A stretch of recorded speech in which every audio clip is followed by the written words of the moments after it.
ఆయన పేరు చెప్పుకుంటేనే నీకు స్థానం ఉన్నది. నిజంగా మెగాస్టార్ చిరంజీవి గారు లేకుంటే నువ్వు యాక్టర్ అయ్యేదా? నువ్వు ఎప్పుడైతే మాట్లాడినావో తెలంగాణ వాళ్ళ గురించి మాది నరదిష్టి, మా కళ్ళు పడే గోదావరి అంతా నాశనం అయిపోయిందని చెప్పి మాట్లాడడం మాత్రం కరెక్ట్ కాదు. అట్లా మాట్లాడినప్పుడు నీకు కూడా చిత్తశుద్ధి ఉంటే నువ్వు హైదరాబాద్ ఆస్తులన్నీ అమ్ముకొని పోయి విజయవాడలో ఉన్నావు. నీకు అంత ప్రేమ ఉంటే ఎందుకు హైదరాబాద్లో ఉంటున్నావు? అక్కడ నుండి 24 గంటలు సేవ చేయి. ఇంకోటి కూడా అంటున్నాను, వచ్చే ఎలక్షన్లో 15 ఏళ్ళ తర్వాత నేను సీఎం అవుతాను అన్నావు. నేను ఒక నార్మల్ ఎవ్వరిది సపోర్ట్ లేకుండా జడ్చల ప్రజల సపోర్ట్ ఎమ్మెల్యే నేనే 10 ఏళ్ళ తర్వాత నేను కూడా సీఎం క్యాండిడేట్ కావచ్చు అని అన్నాను. నువ్వు ఇంకా 15 ఏళ్ళు అంటే నీకు 70 ఏళ్ళు అయినాక సీఎం అవుతాయి. చేసేది ఏముంటుంది ఇంకా 70 ఏళ్ళకి అయితే? వచ్చే ఎలక్షన్లోనే ఇండివిజువల్గా నిలబడి రాదా?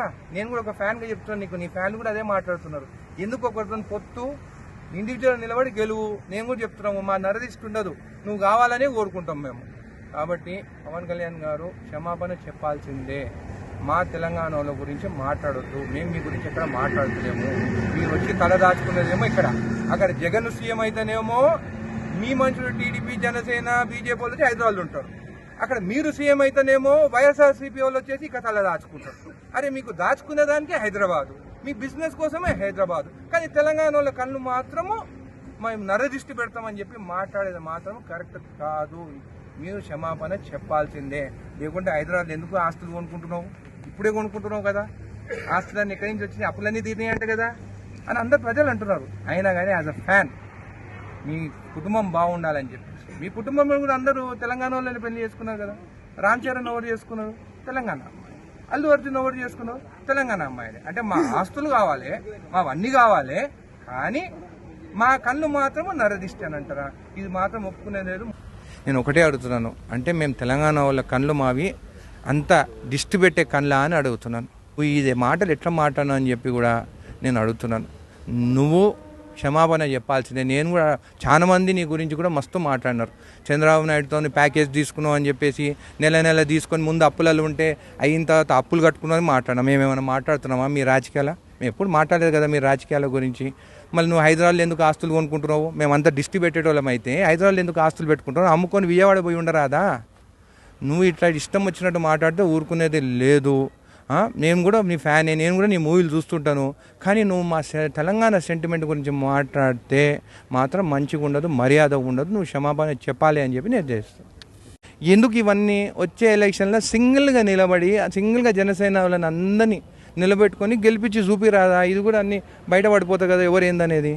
తెలంగాణ వాళ్ళ దిష్టి దాకిచ్చినందుకే నరదిష్టి అంట. తెలంగాణ వాళ్ళంటే మనం అంటే నరదిష్టి పెట్టినందుకే అంటే కోనసీమ అంటే గోదావరి ఏరియా అంతా కొబ్బరి చెట్లకి మొండం లేకుండే. అంటే మా కళ్ళు ఇంత చెడ్డ కళ్ళు అని చెప్పి ఆయన చెప్పడం జరుగుతుంది. నేను ఒకటే అడుగుతున్నాను, నువ్వేమో డిప్యూటీ సీఎం ఆంధ్ర, వచ్చి ఉండేదేమో రోజు హైదరాబాద్లో, ఇన్ని రోజులు బిజినెస్ చేసుకునేదేమో హైదరాబాద్. నిజంగా మాకు నరదిష్టి కానీ ఒకరు బాగుపడద్దు అనేది ఉండుంటే మీ ఆంధ్ర వాళ్ళు ఇక్కడ బిజినెస్ చేసుకోగలుగుతారా? ఇరిగేషన్ ప్రాజెక్ట్ చేసుకుంటున్నారు, కన్స్ట్రక్షన్లో మీరే ఉన్నారు. అయినా కానీ ఒక్క మాట వల్లనే మేము ఏమైనా అంటున్నామా? బిజినెస్ చేసుకోవాలనిస్తున్నాము, ఫ్రెండ్లీగా ఉన్నాము. అట్లాంటి ఈరోజు నువ్వు ఒక ఇంత పెద్ద మనిషివి, నువ్వు ఇట్లా మా తెలంగాణ ప్రజల గురించి తెలంగాణ గురించి మాట్లాడడం తప్పు, నేరం. నువ్వు క్షమాపణ చెప్పాల్సిందే అని చెప్పి కూడా నేను తెలియజేస్తున్నాను. నువ్వు ఒక పెద్ద పవర్ స్టారు, నీ గురించి ఏమైనా మాట్లాడితే తప్పు అంటే అది మాత్రం కరెక్ట్ కాదు. తప్పు నువ్వు మాట్లాడినావు కాబట్టి తప్పు అని చెప్తున్నావు. నేను కూడా మీ ఫ్యానే.